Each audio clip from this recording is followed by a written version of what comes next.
বিধানসভায় সাংবাদিকদের মুখোমুখি হলেন শশী পাঁজা। হবেন হবেন কিন্তু মুখ্যমন্ত্রী করলেন এই যে লাডলি বেহনা যোজনা কোথায় আরম্ভ হলো?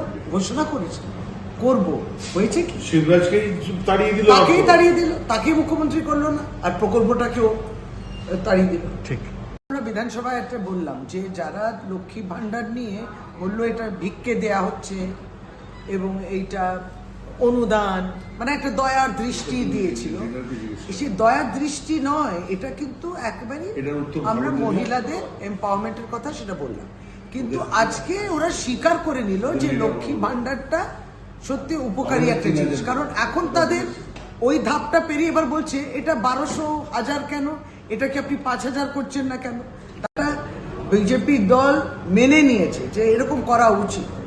আমরা এটা বাংলাকে নিশ্চয়ই বেঙ্গল শোজ দি ওয়ে, এবং আমরা এটা মানে উদ্ধত্ত জায়গা না, এটা দেখুন কোভিড কালেতে যারা নোবেল লরিয়েট তার চেয়ে বেশি তো আর বিজেপি জানবে না। তা নোবেল লরিয়েটরা যখন বলছেন যে money in the hands of the people থাকতে হবে, আপনি তাদের হাতে টাকাটা যোগান দিন, তবে মার্কেটেরও ডিমান্ডটা বাড়বে, সাপ্লাই ডিমান্ড ইট। অভিজিৎ বিনায়ক বন্দ্যোপাধ্যায় কিংবা তার স্ত্রীও এস্তার দুফলো তারা বলেছেন এটা কতটাই দরকার। এই লক্ষ্মী ভান্ডারটা সেটাই করেছেন দিদি। সারা ভারতবর্ষে কোথাও নেই যে ওই পরিবার, একটি পরিবারে প্রতিটি মহিলা, শুধু 25 থেকে 60 বছর বয়স হলে প্রত্যেক মহিলা পাবে। হয়তো তামিলনাড়ুতে এরকম একটা স্কিম আছে কিন্তু প্রত্যেক মহিলা পায় না, অনলি এক মেম্বার। এবং এটাও বলি যে রাজনৈতিকভাবে এই লক্ষ্মী ভান্ডারটা তাদের কাল হয়েছে, এই লক্ষ্মী ভান্ডারকে ছোট করেছে, তাচ্ছিল্য করেছে, মহিলারাই এই অপমানের জবাব দিয়েছে।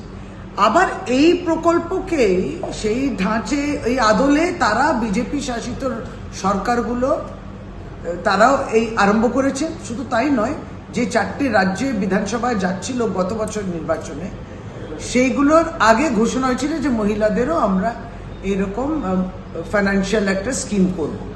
প্লাস এখন বেনিফিশিয়ারি যারা লক্ষ্মী ভান্ডারে উপকৃত, বিজেপি এবার মেনে নিল।